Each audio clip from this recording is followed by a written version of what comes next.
what are different products. Last time we saw on puffed rice. Today we will look at flaked rice. So flaked rice is also called as poha. So there are many names, like it will vary if you look in India. So there are different portions, parts of the country where this poha is specifically eaten, like in Maharashtra or Karnataka, Gujarat. This poha dish is very famous and it is eaten in the form of for breakfast.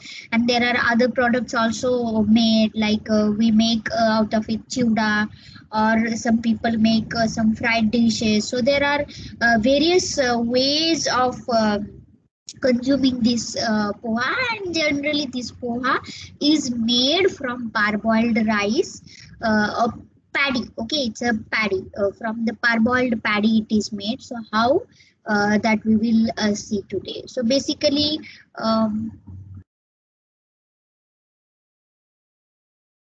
yes, so basically, flaked rice or poha is a major product in India. If you go to some other countries, you will not find this flaked rice or poha in other countries. So poha is its name is in Marathi or in Hindi, but there are other names like aval, avalaki, atakulu. It is like in Karnataka or other parts of the country. Okay. So, as I said, it is consumed majorly in Maharashtra, Madhya Pradesh, Gujarat, Karnataka.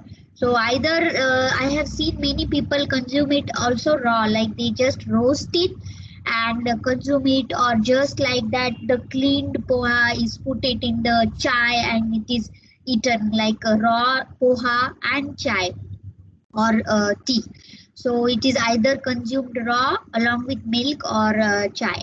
So common dishes made are like onion poha, potato poha, and so on and so forth. Some sweet dishes are also made from this poha.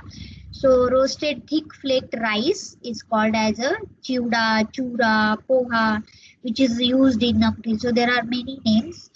So crispy snacks made with cereals and pulses, like we know that there are many snacks that could be made from this, and this poha can be used as one of the ingredients. Some people powder the poha, also this poha to get the crispiness. For example, chakli is added with this poha because there is a modification of the starch, as we know that. Rice has starch, and then this starch, due to this flaking process, the starch gets modified. Okay, it is called as a physical modification, and also it's a very healthy choice compared to other products or other snacks that we consume. Why? Because during this process a good carbohydrates are formed, like resistant starch is formed, and also the starch is modified, so therefore it is very difficult to digest, and therefore fiber content also increases, and that is why poha consumption is good. And therefore, because the starch is modified, that is, it is a kind of a retrograded starch, which are also having resistance starch. So if you use this modified starch in some other products like chakli, and you want chakli to be crispy, or uh, pakoras coating to be crispy, if you powder this poha and add it, the crispiness of the resultant product is improved. Okay, so this is the advantage. Of course, we will see in detail this procedure. Okay, so whatever total production of rice, out of that total production, 10% of the rice, or nowadays there is an increase in the consumption. So this production varies, so but approximately around 10% of the rice that is produced is used for the preparation of the flaked rice. So how does this poha processing or flaked rice processing takes place? Okay, so basically this process involves around 3 to 4 steps, and the first step starts with paddy, taking the paddy and soaking the paddy. Okay, of course the paddy, when you harvest it from the farm, paddy needs to be removed for other impurities like stone, dust, uh, insect excreta, animal excreta, shafts, other grains. And once you have that cleaned paddy, you soak that cleaned paddy. So either you can do the cold soaking or hot soaking. Hot soaking is done sometimes when you want the process to be quick and you don't want to wait for long. So in that case, the hot soaking is done. Uh, Whereas cold soaking is like generally the time for soaking varies from plant to plant. If you have a small plant and the small processing of the paddy, the time will also soaking of the time will reduce. But if you have a very big large plant, then in that case the soaking time will be increased, and it varies generally from 16 to 24 hour. Okay. Hot soaking has a disadvantage because we know that paddy has on the husk there are pigments, and then there will be cellulosic, and this pigment will enter into the rice. But here in this case, the soaked paddy is immediately processed for conversion of poha. Okay, it is used for the poha making. It is an immediate process. So if you give more soaking using hot water, there will be more diffusion of the compound that are present on the husk portion, and therefore the inside of the rice that we want to be flaked, that is that poha's color will not be bright, it will be like dark color. So therefore the hot soaking is not recommended or usually not followed. So once the paddy is soaked for a sufficient time, so then it is aerated, okay, before it is directly roasted, because the moisture content is increased. So you need, so the paddy is just spread in big hall, and then it is aerated so that little moisture can be evaporated, and then that evaporated moisture free paddy is then roasted. Here roasting is also very important, because if you do not follow a specific temperature and time of roasting, what is the disadvantage here? Because the paddy has already absorbed the moisture, there is a lot of starch. So the while roasting itself, this paddy will pop. Okay, it will form like a pops. Okay, so we don't want pops, we want further we need to process them. So here the roasting needs skill, control of temperature, control of time. It's a very important process. Here in this roasting is the process in which you are making modification of starch. You are preparing the rice endosperm for the modification and gelatinization of the starch. Okay, so this process is a heart of the this entire process. Then after roasting, the next comes is a flaking. Okay, so flaking means this rice becomes like flattened. Okay, flakes or flattened, and at the same time it is cooked. Okay, it is cooked.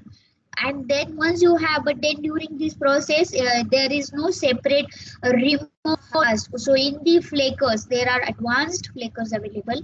In the flakers itself, what happens, the husk is removed at the same time, because this is a very delicate, already the starch has been modified, so the endosperm gets modified. And then also during the flaking process there are chances that your endosperm, the flaked endosperm of the rice or rice starch that is flaked, that may get break. Okay, that may get broken. So you have to be very careful, so it forms powder. So in this sieving and packing process, you remove the dust, husk, or the powder, and then you have those flakes. In the flakes also there are a lot of grades, like small particles, half particles, and things like that. And then the good quality is separated, packed, and then sold. So at the cottage means a small scale industry, 50 to 300 kg of paddy are processed per day, while a big company would have 10 to 20 metric tons are produced in medium, like large scale. And in the medium scale industry, it is 1 to 5 ton. Okay, so depending upon the capacity of the industry, the paddy is processed. In the flaked rice production, generally freshly harvested paddy is only preferred, because then it will give you a bright white color. If you have a stored paddy, in that case what happens, the paddy color might get dark or like that. Okay, so this is the overall flow chart.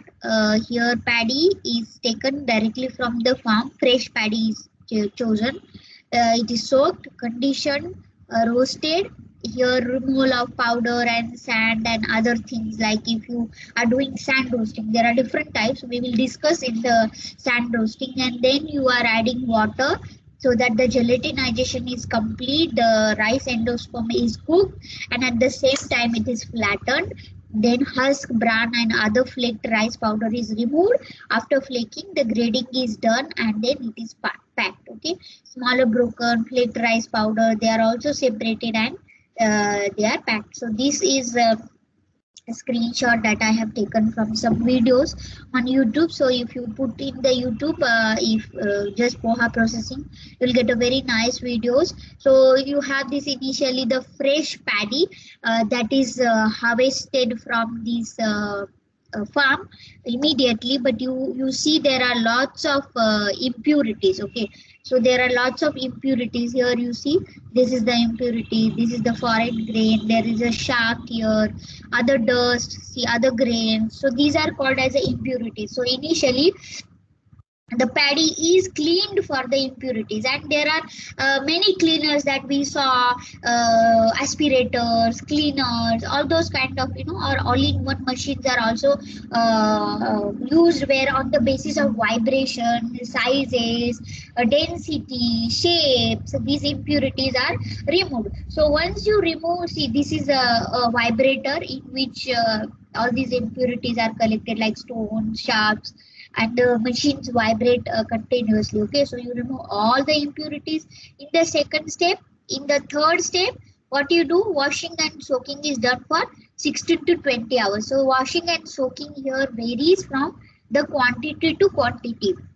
Okay, so here the color of the paddy looks different, because sometimes if you use the hot water, okay, to intensify the process, the paddy color changes. Okay, but if you do not use the hot water, you have these original color of the paddy. Okay, so now after soaking of the paddy, it is aerated, or it is allowed to get the equilibrium moisture, and then this paddy is ready for the roasting.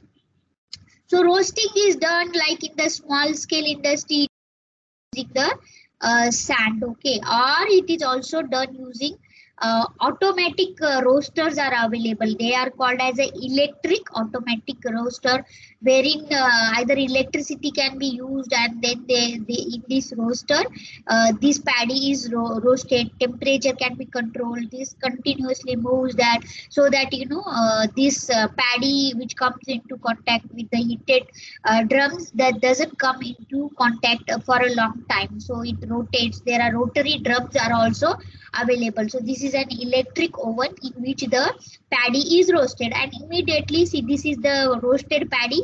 Here in this container, the roasted paddy is collected. At the same time, you see it is already puffed.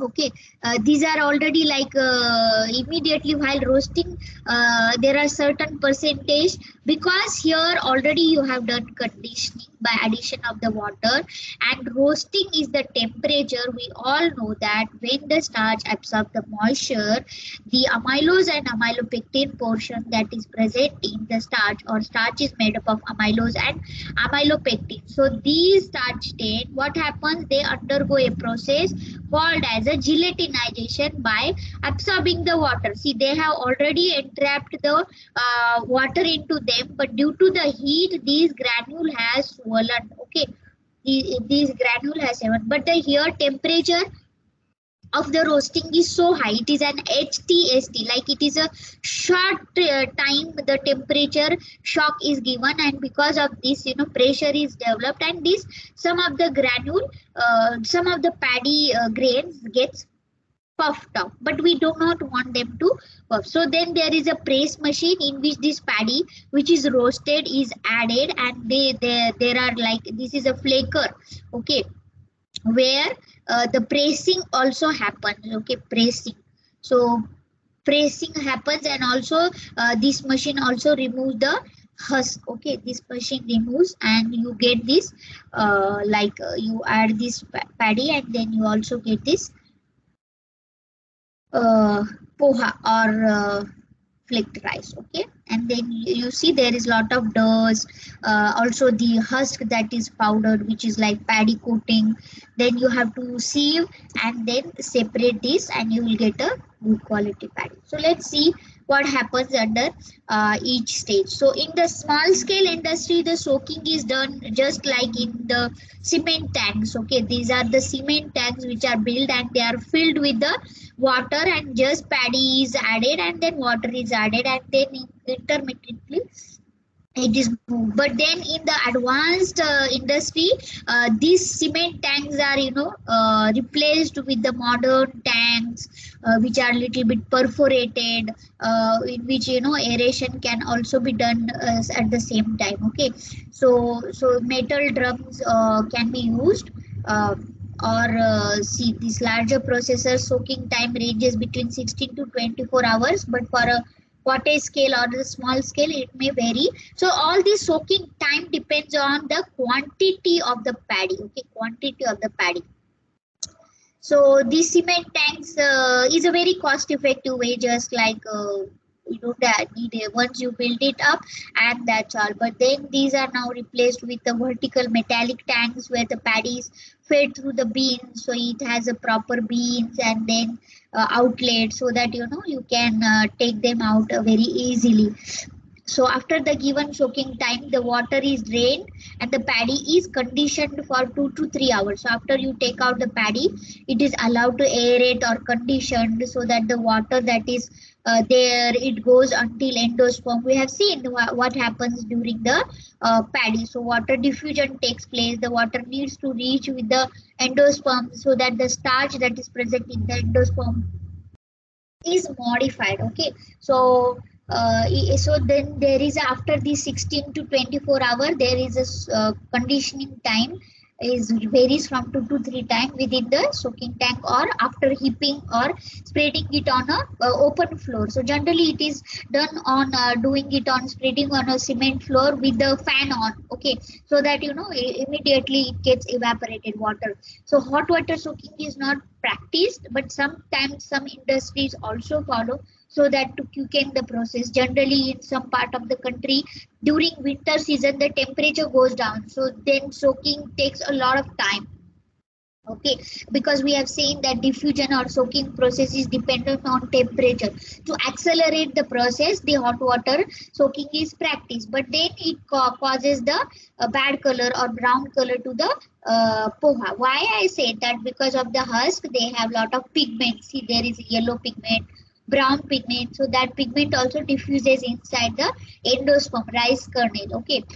So the moisture paddy after this soaking period increases to from 8 to 10 or 12% to 33%, okay, depending on climatic condition, humidity, method of soaking, preconditioning, all that factors matter. And after soaking, your paddy looks like this.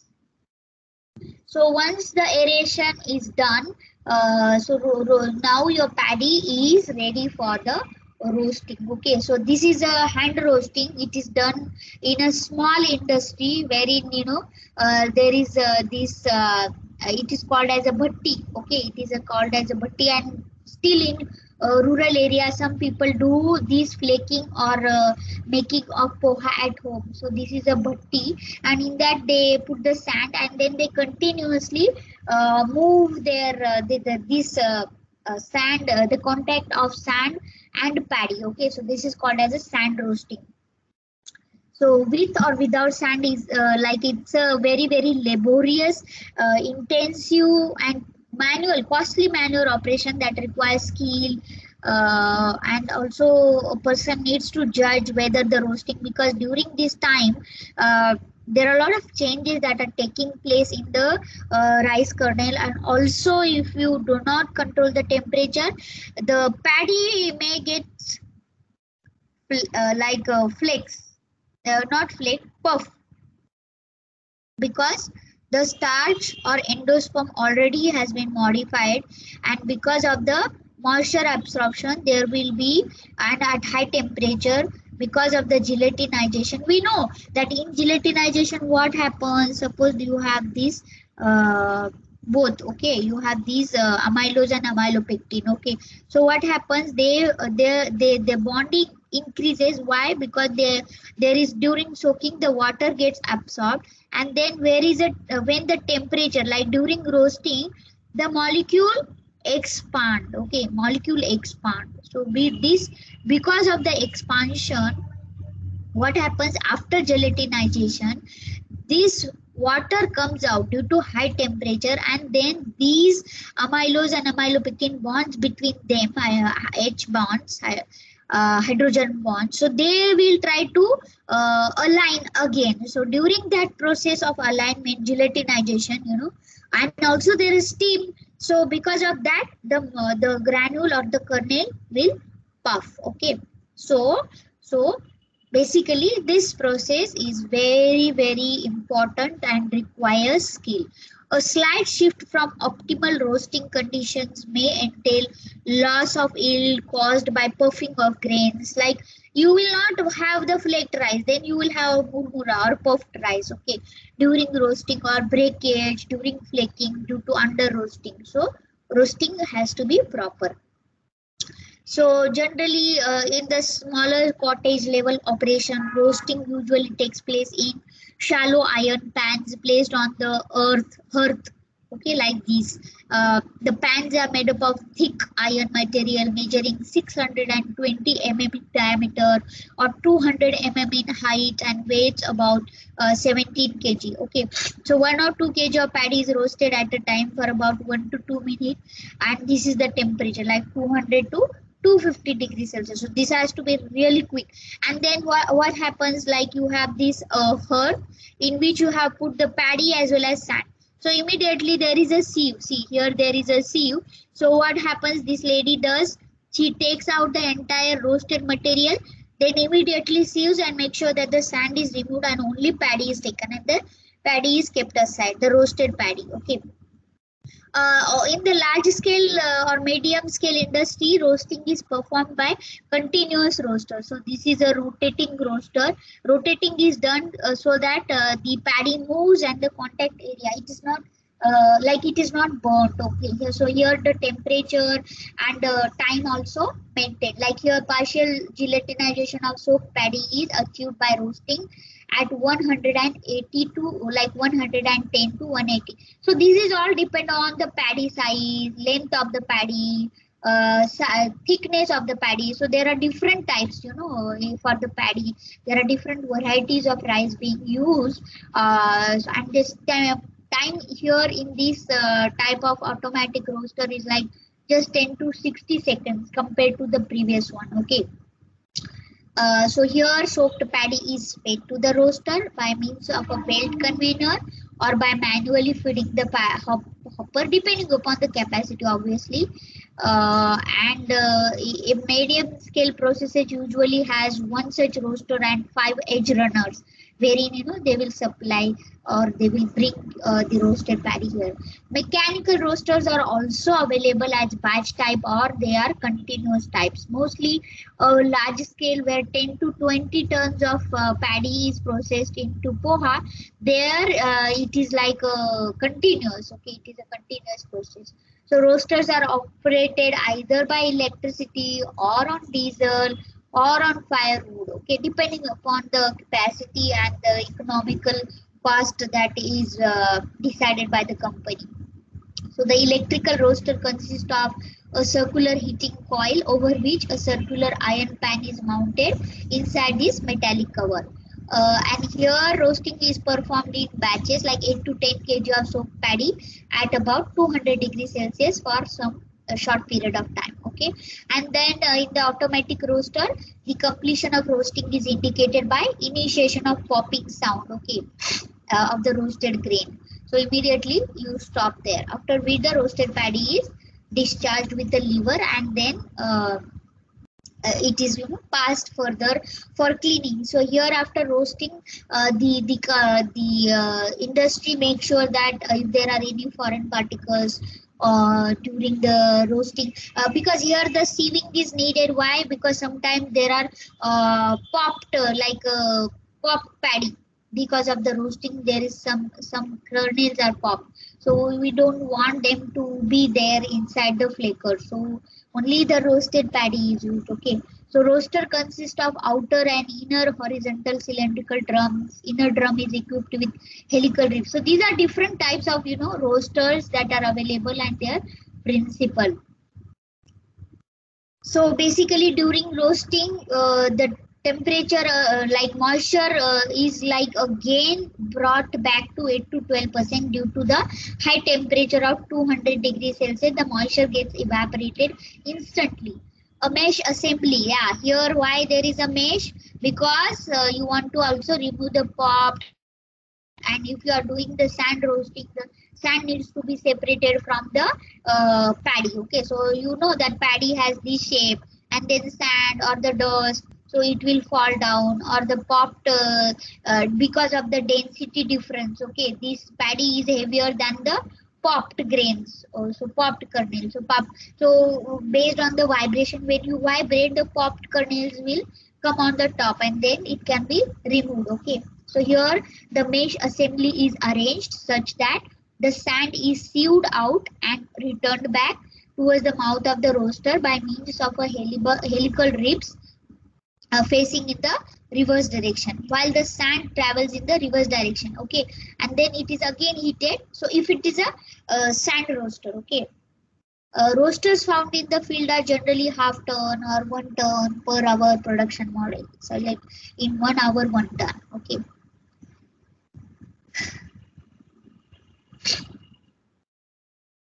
Yeah, so once you have this roasted this thing, this is the sieve, this is the wired mesh. So it also vibrate, and it also like based on the density and heaviness, you can separate. See, something is fallen here like the dust or the some impurities, and then good paddy is separated here. So it continuously vibrate, at the same time it is sieved. Okay, so at the small scale industry, the roasted paddy is fed to the like flakers. In medium and large scale system, it is moistened and conditioned to obtain different types of flake, such as thick. There are different grades of poha. If you go to the market, you will see different types of poha: thick poha, thin poha, white poha, brown poha, little darker poha. So basically, thickness only matters. Like thick is like really 1 mm thickness, medium is 0.6 mm, thin is 0.5, and very thin. Generally, this very thin poha is used in making chuda. Okay, chuda. So for the larger processors that operate the continuous type of roaster, the sand roasted paddy is sieved in order to remove the adhered sand, any other impurities, and after sieving, the roasted paddy is fed directly onto a screw conveyor where the addition of water takes place. Here, after roasting, you are adding water, okay, water, so that because of the roasting, there is some modification of the starch takes place. But then in generally formation of resistant starch or physical modification of the starch, if you add water, again because the material has become very hygroscopic in nature, it will again absorb the water. Okay, you are gelatinizing, retrograding. So you are making type 3 type of starch, type 3 retrograded starch. Okay, rs3. So that you have that strength because of this resistance starch. Okay, so additional water takes place at the beginning of the conveyor, and uniform mixing occurs as it travels through the conveyor. So amount of water addition here varies widely, and it is depending upon the type of flake. So whether you want to use thin or thick, so it is all depending upon the thickness of the flaked rice. The approximate flow rate is around per minute 60 to 70 ml. Due to water addition, what happens? The earlier the moisture content varied from 8 to 12. So there is around it goes from 10 to 15%. So 2 to 3% moisture content is increased. Okay. At the end of the screw conveyor, it is collected in bamboo or plastic baskets holding 1 to 2 kg roasted paddy and arranged as sets containing 4 to 12 baskets. So you are just collecting them and then you will further process. The next important process is called as a flaking. Okay. So after roasting of the paddy, where intermittently the water is also added, this is collected in the baskets and fed onto a edge runner. It is a flaker in 1 to 2 kg. So depending again here, based on the capacity of the industry, whether it is a cottage, medium or a large scale industry, the quantity is decided. Okay, and it is then flaked for a very short period of time, less than minute, like varies from 50 to 60 seconds depending upon the quality of flaked rice you are looking for. Again, thickness, thick or thin. Thin flaked rice is obtained from longer running because you want them to be thin, really thin. So the time is 60 seconds. And for thick, it is like you are just quickly removing. Edge runners are batch type flaking machines with the capacity to flake is around 50, 100, 140 kg per hour of paddy. So here in the edge runner or the flaker, the paddy is pressed in between the body of the edge runner and the flaking roller. Okay. Again on YouTube there are a very good machineries video wherein they have shown how the flaking takes place in this edge runner. I couldn't take the photo or that was not coming good, so I encourage all of you to look at that. So in edge runner, the paddy is basically pressed in between the body of the edge runner and the flaking runner roller. So roller. So you are just flaking, okay, between the two rolls. The husk and bran come out through the perforated mesh at the base of the edge runner. So immediately once you flake, like chapta ban jata hai, that rice, you know, when you pass, the distance between that roller is arranged in such a way that, and then the time also. So if you reduce the speed, the exposure of the kernel that is already modified due to roasting is like if you move it slowly, the contact area between the paddy and the presser is for longer time and therefore it becomes more thin. Okay, like suppose you know I am putting something, okay, a force, okay, force, so it will go like this, like, and then it will make a thin one. But if you want thick, so you can you can reduce the time so that the paddy quickly passes and the husk is removed. Okay, so husk and bran come out through the perforated mesh at the base of the edge runner. The remaining husk part and bran that continue along with the flaked rice are cleaned later on. So here you may get like flaked or poha along with the dust, and then it is then further, you know, again when it is passed through the mesh. Okay, there are like conveyor belt, so it is continuously here, it is, there is one more sieve here, from here it goes again, then another sieve, like that, you know, on the conveyor belt this poha, the flaked poha goes, and here it is graded and cleaned. And after cleaning, there are certain industries where they do also polishing so that the poha becomes really white in color. Okay, so the husk and bran comes out through the perforated mesh at the base of this flaker, and then if there are broken flakes, they go along with that, which can be then removed manually by winnowing or by using the sieve shakers. Like, so after completion of flaking, the flaked rice is scooped out by hand and collected in the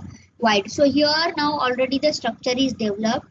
It is like the flake is formed because we are continuously adding moisture, and also because of the temperature, this modification of the starch has taken place. Okay, So this roasted, during this operation, the roasted paddy is shelled, also polished, and then fed in between the two rollers in which it is pressed and flattened. So here, because of this pressing and flattening action, the thickness of the kernel is reduced.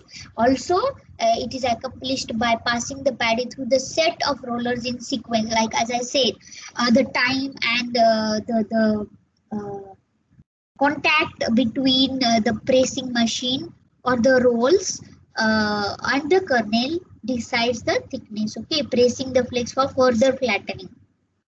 So gap between the two roller is maintained by pressure, like how much pressure you can give. End products are categorized according to thickness. So once you have this flaked rice, what you do, you sieve it using the sieve shaker in order to separate the small, broken, powdered material, because this is like ultimately it's a rice. It doesn't have that much, like there is a lot of waste also generated, lumps are formed. So this graded flaked rice is collected in heaps, and it is turned from time to time until it is cooled. And this thick flaked rice requires drying in order to reduce the moisture content before packing. After this, the flaked rice is packed directly into gunny bags or in polyethylene bags, or polyethylene bags inserted in gunnies. And so because during the entire process, the moisture content is really less, the water activity is really less, and also depends like medium and thin, as it contains more moisture, undergoes less polish than the other grades. The shelf life also is decided. So overall, if you see during this entire process, what is the moisture content and temperature of the different various processing steps of the flaked rice. So if you look during soaking, which is the first important process, and based on this, moisture plays a very important role, which causes the modification of the kernel. So paddy is soaked from the duration 2 to 24 hours, and the moisture content here goes from 10 to 12% to 25 to 30, and generally cold. This is for cold soaking. If it is a hot soaking, the moisture content may vary. Okay, so and the temperature is just room temperature. Hot soaking at some places is carried out, I have already explained, but this gives a very bad quality, therefore this is discouraged. Okay, then you have see, in this in between there is a process called as a aeration. Like after removing this, before roasting, the paddy is spread over in the open spaces, and then moisture is allowed to little bit evaporate. Okay, so for the roasting, after the roasting of this conditioned paddy, and the roasting is done at 40 to for 40 to 60 seconds, to get the moisture content of 14 to 18%, and the roasting temperature here is 110 degrees Celsius to 180 degrees Celsius. At the same time, this is the roaster temperature, but the paddy temperature reaches to little less. So we know that 80 to 90 or 70 to 80 degrees Celsius is the gelatinization temperature. So here the paddy temperature goes only 105 to 120 degrees Celsius. So in this process, gelatinization of the starch takes place. Gelatinization of starch. Okay, it's very important step. We have already learned what is gelatinization, how does it modify the texture, or what is physical modification of the starch. Okay, gelatinization, and then you are cooling. So it is already going to undergo the process of retrogradation. Okay, gelatinization, and during cooling, the starch molecule or the amylose molecule try to align again. Okay, align again by these hydrogen bonds wants to align again. So during that alignment, the starch gets retrograded. Okay, so again after the roasting, because the moisture, the steam, because of this temperature, the water may gets evaporated. So conditioning is further done, like 14 to 18% moisture. Again, see, gelatinization, retrogradation, again you want to make sure that the entire native starch needs to be modified. So you again add water so that whatever native starch is remained, it absorbs the water. So conditioning by, and also you want to further, have more RS3. Okay, retrogradation. Okay, so you again add water, do gelatinization, and then again it gets retrogradate. Okay, so this is a physical modification.